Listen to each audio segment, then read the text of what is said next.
നമസ്കാരം. ലേഡീസ് അവറിലെ പ്രണവ സെഗ്മെന്റിലേക്ക് ഏവർക്കും സ്വാഗതം. ജ്യോതിഷാചാര്യനായ ശ്രീ KV സുഭാഷ് ചന്ദ്ര സാറാണ് നമുക്കിന്ന് പ്രശ്ന ദൂരീകരണത്തിന് ഇവിടെ എത്തിയിട്ടുള്ളത്. സാറിനെ നമുക്ക് ഈ പരിപാടിയിലേക്ക് സ്വാഗതം ചെയ്യാം. സാർ നമസ്കാരം. മരണാനന്തര കാര്യങ്ങളെക്കുറിച്ച് നമ്മൾ പറയുകയുണ്ടായി. അതിൽ പുനർജന്മങ്ങൾ ഇതിനെക്കുറിച്ചിട്ടൊക്കെ ഒന്ന് വിശദീകരിക്കാമോ? അതായത് നമ്മളുടെ ഹൈന്ദവ ആചാരപ്രകാരം ഈ പുനർജന്മം ഇതെല്ലാം നമ്മൾ പറയുന്നുണ്ട്. കഴിഞ്ഞ ജന്മം, പുനർജന്മം, വരുന്ന ജന്മം എല്ലാം പറയുന്നുണ്ട്. അപ്പോൾ എന്നിരുന്നാലും നമ്മൾ പറയുന്നത്, എൻ്റെ ഒരു കൺസെപ്റ്റാണ് പറയുന്നത്, ഈ പുനർജന്മം അല്ലെങ്കിൽ വരാൻ പോകുന്ന ജന്മം ഇതെല്ലാം ഉള്ളത് തന്നെയായിരിക്കാം.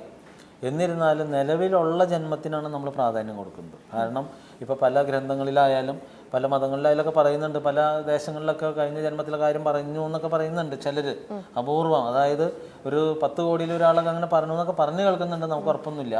അപ്പോൾ എന്നിരുന്നാലും ഇപ്പോൾ നമുക്ക് ജാതകം നോക്കുമ്പോൾ 12ാം ഭാവം കൊണ്ട് ചിന്തിച്ചാൽ കഴിഞ്ഞ ജന്മത്തിൽ ആരായിരുന്നു, ഇതെല്ലാം നമുക്ക് ചിന്തിച്ചെത്താവുന്ന ഒരു കാര്യമാണ്. കഴിഞ്ഞ ജന്മത്തിൽ ആരായിരുന്നു എന്തെല്ലാം കാണിച്ചു കൂട്ടിയെന്നെല്ലാം ഈ 12ാം ഭാവം കൊണ്ട് ചിന്തിച്ച് അതിൻ്റെ ഭാവാൽഭാവം എന്ന് പറഞ്ഞ പരിപാടിയുണ്ട്, അതിലേക്കൊക്കെ പോകാൻ പറ്റും. അപ്പോൾ നമ്മളൊക്കെ ചിലർ വന്നിട്ട് അങ്ങനെയൊക്കെ ചോദിക്കുക. അപ്പോൾ നമുക്കതൊരു താല്പര്യമില്ലാത്ത വിഷയമായതുകൊണ്ടാണ് നമ്മൾ ഈ പുനർജന്മം ചിന്തിച്ച് പറയാനും അതിലേക്കൊക്കെ പോകാത്തതിൻ്റെ കാരണം പുനർജന്മം ചിന്തിച്ച് പറഞ്ഞു പോയിട്ട് അതുകൊണ്ട് പ്രത്യേകിച്ചൊന്നും നേടാനില്ല, നമുക്കും നേടാനില്ല, അവർക്കും നേടാനില്ല. പിന്നെ അങ്ങനെയൊക്കെ ചിന്തിച്ച് പറയണമെന്നുണ്ടെങ്കിൽ വേണമെങ്കിൽ അവരെ സൂചിപ്പിച്ച് വലിയ ഇതൊക്കെ പറയാം.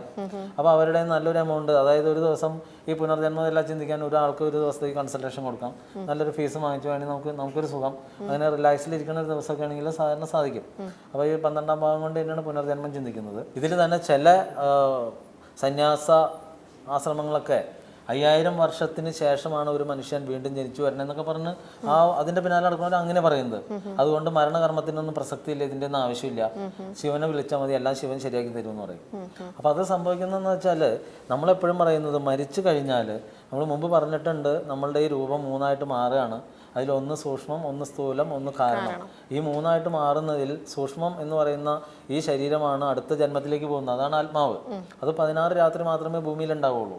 എത്ര പ്രഗത്ഭനായിരുന്നാലും ഒരു പ്രഗത്ഭം ഇല്ലാത്തിരുന്നാലും ഏത് കുലത്തിലായിരുന്നാലും, അതായത് മുകളിലുള്ള വലിയ കുലം എന്ന് പറയുന്നതും താഴെ കിടക്കുന്ന നായാടി എന്ന് പറഞ്ഞാൽ ഇത് ഏത് കുലത്തിലായിരുന്നാലും ഈ 16 രാത്രി കഴിയുമ്പോൾ ഈ സംഭവം വിട്ടുപോകും. അതാണ് പിന്നെ അടുത്ത ദേഹം സ്വീകരിക്കാൻ പോകുന്നത്. പിന്നെ മറിച്ച് ഇവിടെ നിൽക്കുന്ന കാരണ ശരീരമാണ് നമുക്ക് പ്രേതമായിട്ട്, അതായത് പിതൃ എന്ന് പറഞ്ഞിട്ട് നമ്മളെ സഹായിക്കാൻ വരുന്നത്. ആ പിതൃവിനാണ് നമ്മൾ ബലി കൊടുക്കുന്നത്. അപ്പോൾ നമ്മൾ ആ ബലി കൊടുക്കുക എന്ന് പറയുന്നത് നമ്മളുടെ മുമ്പിൽ നിൽക്കുന്ന പിതൃവിനാണ് നമ്മൾ ബലി കൊടുക്കുന്നത്. നമ്മളുടെ മുമ്പിൽ നിൽക്കുക എന്ന് പറയുന്നത് നിങ്ങളൊരു കാര്യം കൂടി മനസ്സിലാക്കുക, അതായത് നമ്മൾ ബലിയിടുമ്പോൾ നമ്മുടെ സന്താനങ്ങളെ കൂടി ബലിയിടിക്കുക. അപ്പോൾ പലർക്കും വരുന്നൊരു അബദ്ധം, നമ്മൾ ജീവിച്ചിരിക്കുന്നുണ്ട്, അച്ഛനും അമ്മയുള്ള കുട്ടി ബലിയിടണ്ടെന്ന് പറയും.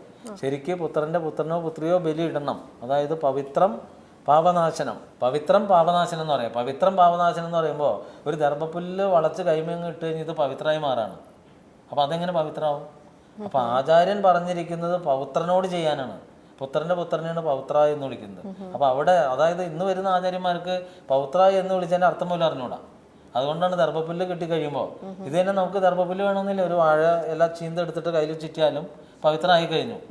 അപ്പോൾ ഈ പറഞ്ഞ ദർഭപ്പുല്ലിനല്ല ശരിക്കും പറഞ്ഞാൽ പവിത്രം എന്ന് പറയുന്നത്, ആ കർമ്മത്തിനാണ്. അതായത് പൗത്രനെ കൊണ്ട് ചെയ്യിക്കാൻ, പൗത്രനോ പൗത്രിയോ അവരെ കൊണ്ട് ചെയ്യിക്കുമ്പോഴാണ് ഈ പവിത്രം പാപനാശനം ആവുകയുള്ളൂ. അപ്പോൾ പലർക്കും ഈ പറഞ്ഞിരിക്കുന്ന അബദ്ധങ്ങളാണ്. നമ്മുടെ ജീവിതം എന്ന് പറഞ്ഞാൽ എല്ലാം അബദ്ധങ്ങളാണ്, ഈ അബദ്ധങ്ങളിലൂടെയുള്ള യാത്രയാണ്.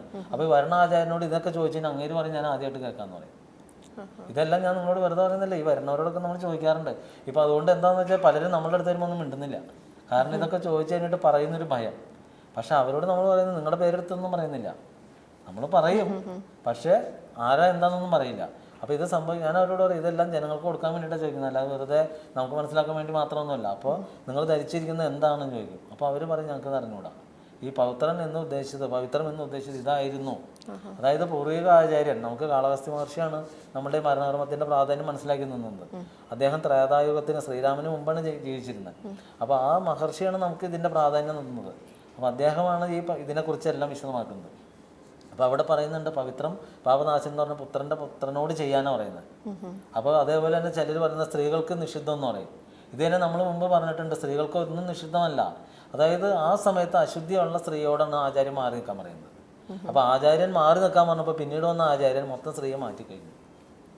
അതാണ് സംഭവിക്കുന്നത്. അപ്പോൾ പലരും പല ആചാരങ്ങളും നമ്മളുടെ അനുഷ്ഠാനമാണ്, ആചാരമാണ്, അത് നമുക്ക് മാറ്റാൻ പറ്റില്ല എന്ന് പറയുമ്പോൾ അങ്ങനെ തിരിച്ച് ചിന്തിച്ച് കഴിഞ്ഞാൽ പണ്ട് കാലങ്ങളിൽ റോട്ടിൽ കിടന്നും മനുഷ്യന് നടക്കാൻ പറ്റില്ലായിരുന്നു, അത് നമ്മുടെ ഒരു ആചാരമായിരുന്നു.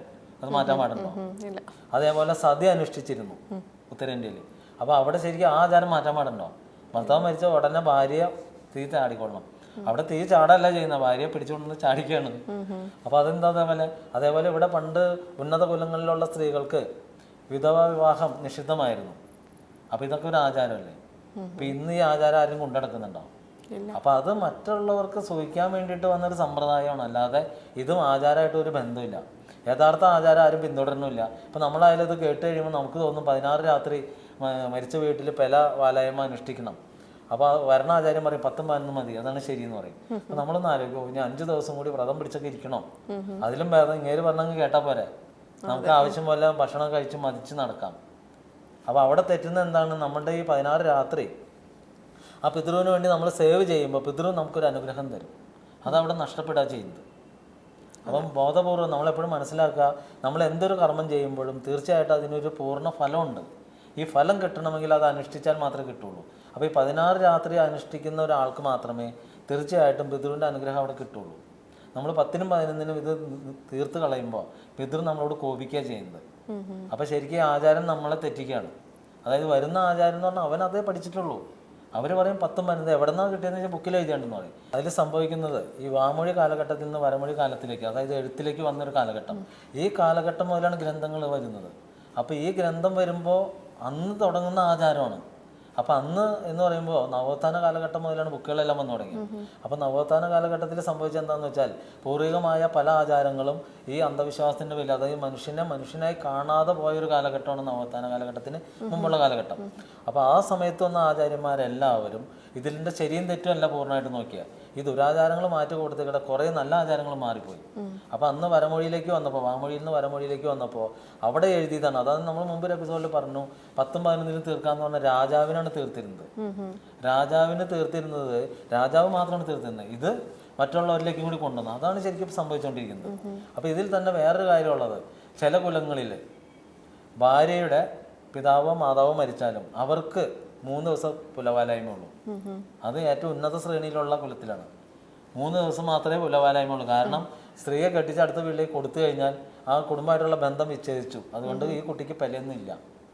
അപ്പം നിങ്ങൾ ശ്രദ്ധിക്കേണ്ട ഒരു കാര്യം, ഇദ്ദേഹം അതായത് ഈ വിവാഹം കഴിച്ചിരിക്കുന്ന ഭർത്താവ് ക്ഷേത്രത്തിൽ പോയി പൂജ ചെയ്യുമ്പോൾ ഈ ഭാര്യയുടെ ഒപ്പം കിടന്നിട്ട് തന്നെയാണ് പൂജയ്ക്ക് പോണത്. അപ്പോൾ ഈ പുലയുള്ള സ്ത്രീയെ തൊട്ട് കൂട്ടിയിട്ട് ഇദ്ദേഹം പോയി അവർ വെച്ച് കൊടുക്കുന്ന ഭക്ഷണം എല്ലാം കഴിച്ചിട്ട് പോയി പൂജ ചെയ്യുമ്പോൾ ഈ ശ്രീകോവിലിൽ ദേവചൈതന്യം ഉണ്ടാവും? കുറേയല്ല ഉണ്ടാവില്ല. അപ്പോൾ അവിടെയും പൂജ നടക്കുന്നുണ്ട്. അപ്പോൾ നമ്മളെപ്പോഴും മനസ്സിലാക്കേണ്ട ഒരു കാര്യം നമ്മുടെ ആചാരങ്ങൾ തന്നെയാണ്. അപ്പോൾ ഓരോ കുലത്തിനും ഓരോ തിരിച്ച്, ചിലർക്ക് ഉപ്പ് വില എന്ന് പറയാം. അതായത് വലിയ വിലയൊന്നുമില്ല, ഉപ്പ് വിലയൊന്നും, ഉപ്പ് എന്ന് പറഞ്ഞാൽ ലേശം ഇടുള്ളൂ. അപ്പോൾ ശരിക്കും പറഞ്ഞാൽ ഈ സ്ത്രീയുടെ അച്ഛനോ അമ്മയോ സഹോദരനോ രക്തബന്ധമുള്ള ആര് മരിച്ചാലും അവിടെ 16 രാത്രി പെല വന്നു കഴിഞ്ഞു. അപ്പോൾ ആ സ്ത്രീയുടെ കൂടെ കിടക്കുന്ന ആൾ പോയിട്ട് ക്ഷേത്രപൂജ ചെയ്യുമ്പോൾ പെലയില്ലേ? അപ്പോൾ അതെന്താ അവിടെ മാത്രം അങ്ങനെ പെലയില്ല എന്ന് പറയാൻ കാരണം? ഇതൊക്കെ നമ്മുടെ ഒരു ആചാരമാണ്. നമ്മൾ മുമ്പ് പറഞ്ഞ പോലെ ഇന്നലെ ചെയ്തൊരബദ്ധം ഇന്നേക്കൊരു ആചാരവും നാളേക്കൊരു അനുഷ്ഠാനവുമായി മാറിയിടും. അതാണ് സത്യം. അപ്പോൾ പലർക്കും വരുന്ന അബദ്ധങ്ങളാണ്, ഇതെല്ലാം അബദ്ധങ്ങളാണ്. ഇത് തന്നെ ചിലർ പറയും ഈ പൂണൂല് ധരിച്ചിട്ട് മാത്രമേ പൂജ ചെയ്യാൻ പാടുള്ളൂ, അല്ലാതെ പൂജ ഫലിക്കില്ല. അപ്പോൾ അതെന്താണ് പൂണൂൽ എന്ന് ചോദിക്കാൻ പറയും, അത് ഉപനയനം കഴിച്ചിട്ട് കിട്ടുന്ന ഒരു സംഭവമാണ്, ദേവനോട് കൂടുതൽ അടുത്ത്. അപ്പോൾ നമ്മളത് എന്താണ് അതിൻ്റെ കാരണം എന്ന് ചോദിച്ചാൽ പറയും, ശരീരത്തിൻ്റെ സന്തുലനാവസ്ഥ നിലനിർത്താൻ വേണ്ടിയിട്ടാണ് ഇത് ധരിക്കുന്നത്. ഉത്തരം കിട്ടിക്കഴിഞ്ഞു. അപ്പോൾ തിരിച്ച് ചോദിക്കും, അങ്ങനെയെങ്കിൽ അവരുടെ കുലത്തിലുള്ള സ്ത്രീകൾക്കും ഈ സന്തുലനാവസ്ഥ വേണ്ടേ? അവരെന്താ നിഷിദ്ധമാണെന്ന് വെച്ചാൽ അതിന് ഉത്തരവില്ല. അപ്പോൾ അവിടെ തന്നെ പറയാൻ അറിയില്ല എന്ന് പറയും. അപ്പോൾ പല ആചാരങ്ങളും പോണ വഴികൾ, ഈ ആചാരങ്ങൾ വന്ന വഴികൾ, ഇതെല്ലാം ആലോചിച്ചാൽ ഒരു അന്തവുമില്ല, ആലോചിച്ചില്ലെങ്കിൽ ഒരു കുന്തവുമില്ല, എന്നാൽ കാര്യങ്ങൾക്കൊരു നീക്കവുമില്ല എന്ന് നമ്മുടെ പൂർവികാചാര്യൻ്റെ ആപ്തവാക്യം പറഞ്ഞിട്ടുണ്ട്. അതേപോലെ പോകും. അതായത് ഇതൊക്കെ ആലോചിച്ച് കഴിഞ്ഞാൽ നമുക്ക് മൊത്തം ഭ്രാന്താവും. അതുകൊണ്ടാണ് ചില വലിയ വലിയ എഴുത്തുകാരൊക്കെ ഉപനിഷത്ത് മൊത്തം വായിച്ചിരുന്നു, അവർ ക്ഷേത്രത്തിൽ പോയില്ല. കാരണം അവർ അറിവെല്ലാം കിട്ടിക്കഴിഞ്ഞപ്പോൾ അവർക്ക് മനസ്സിലായി ഇതിനൊന്നും പിന്നാലെ പോയിട്ടൊരു കാര്യമില്ല. അതാണ് ഇതിൻ്റെ ആ പൂർണ്ണതയിലെത്താന്ന് പറഞ്ഞത്. അതായത് നമ്മൾ അടുത്തൊരു തലത്തിലേക്ക് ജീവിതം വന്നു കഴിയുമ്പോൾ നമുക്ക് മനസ്സിലായി ഈ കാണിച്ചു കൂട്ടുന്ന ഗോഷ്ഠികൾക്കൊന്നും ഒരു അർത്ഥവുമില്ല, ഒരു പ്രാധാന്യവുമില്ല. അതുകൊണ്ടാണ് ചിലർ ഈ യുക്തിവാദികളൊക്കെ യുക്തി കയറി വരുന്നതിൻ്റെ കാരണം ഇതാണ്. കാരണം അവർ ചോദിക്കുന്നതിന് ഇതിനൊന്നും ഉത്തരവില്ല. കാരണം ഈ പറഞ്ഞ 3 ദിവസം പുല്ല നോക്കിയിട്ട് വന്ന് ആളുടെ അടുത്ത് നിന്ന് വരുമ്പോൾ അതിനെന്ത് വല്ലായ്മ, പിന്നെ ഈ സംഭവം ഇല്ലാതെ ചെയ്തു എന്ന് പറഞ്ഞാൽ അതിനെന്ത് ഉത്തരം, സ്ത്രീകൾ എന്തുകൊണ്ടില്ല എന്നൊക്കെ ചോദിച്ചാൽ വല്ല ഉത്തരം ഉണ്ടോ? ഏതൊരു ആചാരം അവരോട് ചോദിച്ചാൽ അവർക്ക് അറിഞ്ഞൂടാ. അവർ പറയും ഞങ്ങൾ ഇങ്ങനെയാണ്, കീഴ്വഴക്കമാണ്. അത് ആചാരമായിട്ട് മാറിയതാണ്. അപ്പോൾ ഇതിലെന്തെങ്കിലും സത്യം ഉണ്ടോയെന്ന് വെച്ചത് സത്യം ഉണ്ടോയെന്ന് ഞങ്ങൾക്ക് അറിഞ്ഞുകൂടാ. കൂടുതൽ കാര്യങ്ങളിലേക്ക് വെളിച്ചം വിതറുന്നതിനായി അടുത്ത എപ്പിസോഡ് വരെ നമസ്കാരം.